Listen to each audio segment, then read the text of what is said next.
Welcome back everyone. In the previous video we were discussing about self and mutual inductance, and here we will discuss about coefficient of coupling between the two coupled coils.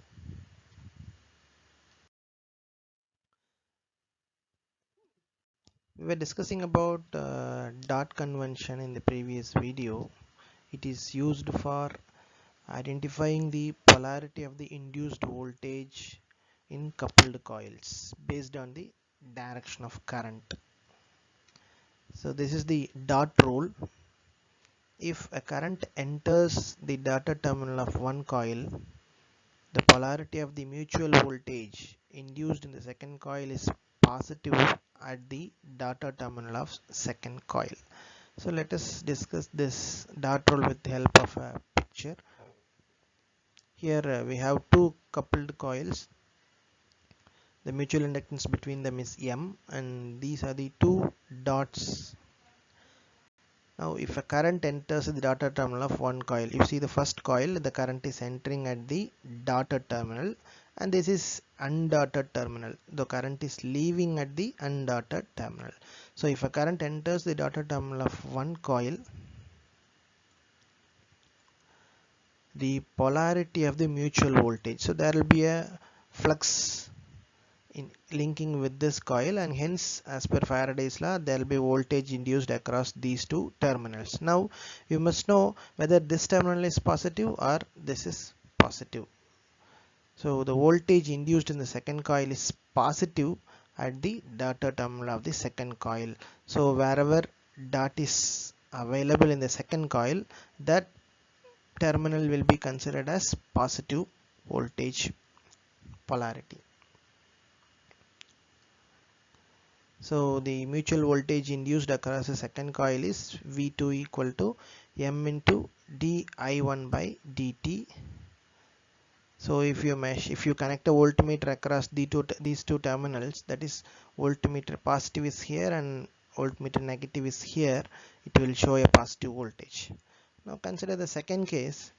The current is entering at the dotted terminal of the first coil, and hence as per this rule the polarity of the mutual voltage will be positive where the dot is there in the second coil. So this is the dotted terminal of the second coil, therefore this will be positive and this will be negative. But when you connect voltmeter positive here and negative here, it will show you a negative voltage because the actual induced voltage is positive here and negative here. And you take the another case, the current is entering at the undotted terminal, therefore in the first coil the voltage will be positive at the undotted terminal. So this is positive and this is negative, but I am connecting the voltmeter positive here and negative here, therefore it will show you a negative voltage. And the last combination, the current is entering at the undotted terminal, so across the undotted terminal the voltage is positive. So this is positive and this is negative, so I am connecting the voltmeter positive and negative here, it will give me a positive voltage. So this is how the dot convention is used for understanding the polarity of the mutually induced voltage. Next is coefficient of coupling. So it is defined as the amount of coupling between the inductively coupled coils. It is also defined as the fraction of total flux produced by one coil linking the other coil. I told you that when a current flows through one coil, a certain amount of flux is produced. So not all the flux produced by one coil is linking with the second coil. Only a fraction of coil or flux will be linking with the second coil, so that fraction is called coefficient of coupling. So as per the second definition, K can be written as phi12 by phi1. The phi1 is the flux produced by first coil, phi12 is the flux produced by first coil linking with the second coil, so this is a fraction. Similarly you can write it for second coil also. Now phi12 is K into phi1 cross multiply. Similarly phi21 is K into phi2. Now we know that the mutual inductance is given by n1 into d phi 21 by di2, and if you remove the differentiation you will get this. Similarly, mutual inductance, another expression for mutual inductance is this one, and it gives me n2 into phi 12 by I1. So if I substitute equation, so when you multiply both the expressions you get m square equal to n1 phi 21 I2 into n2 phi 12 I1. So if you rearrange you will get n1 n2 into phi 12 phi 21 by I1 I2. Now you can substitute equation 1 and 2 in this expression m square in place of phi 12 and in place of phi 21. So you will get this one. So from this, k into k is k square, and just rearrange n1 phi 1 by I1, n2 phi 2 by I2. So what is this? N phi by I is L. So this is L1 and this is L2. Therefore m is equal to k into root of L1 L2. So this is mutual inductance between the two coupled coils. If you want k, you can rearrange the expression. K is equal to m by root of L1 L2. Now there are different connections possible in coupled coils. So first one is series connection. So assume two inductors are connected in series.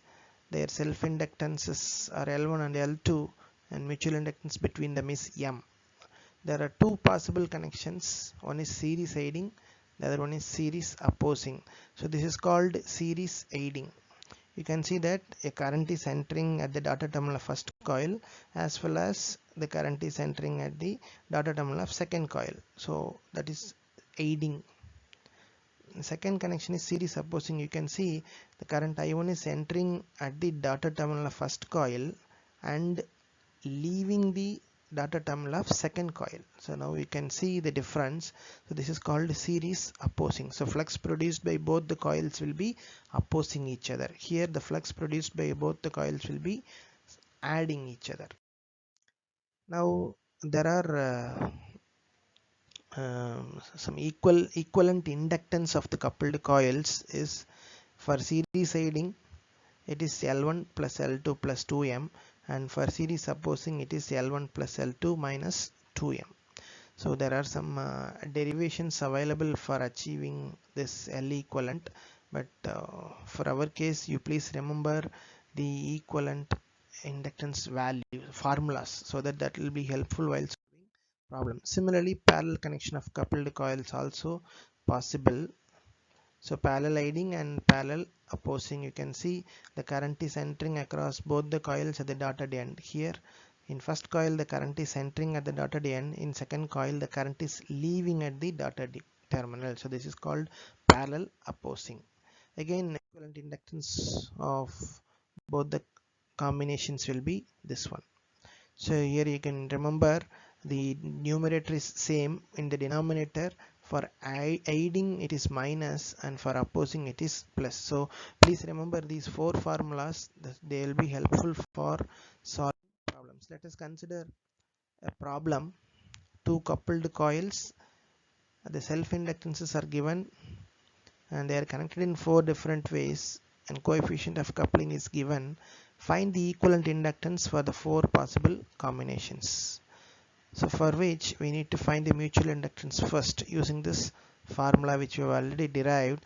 It will give you 0.1414 Henry. Then series aiding, the formula is L1 plus L2 plus 2M.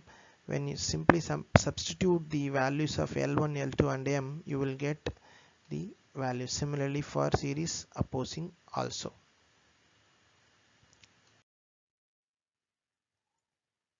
And this is for parallel aiding. This is the formula for equivalent inductance in case of parallel aiding. Simply by substituting the L1, L2 and M values, you can find the L equivalent to be 0.1875 Henry. Similarly for parallel opposing, The formula is this one, and you can simply substitute the values and find the L equivalent for all the four cases. Thank you.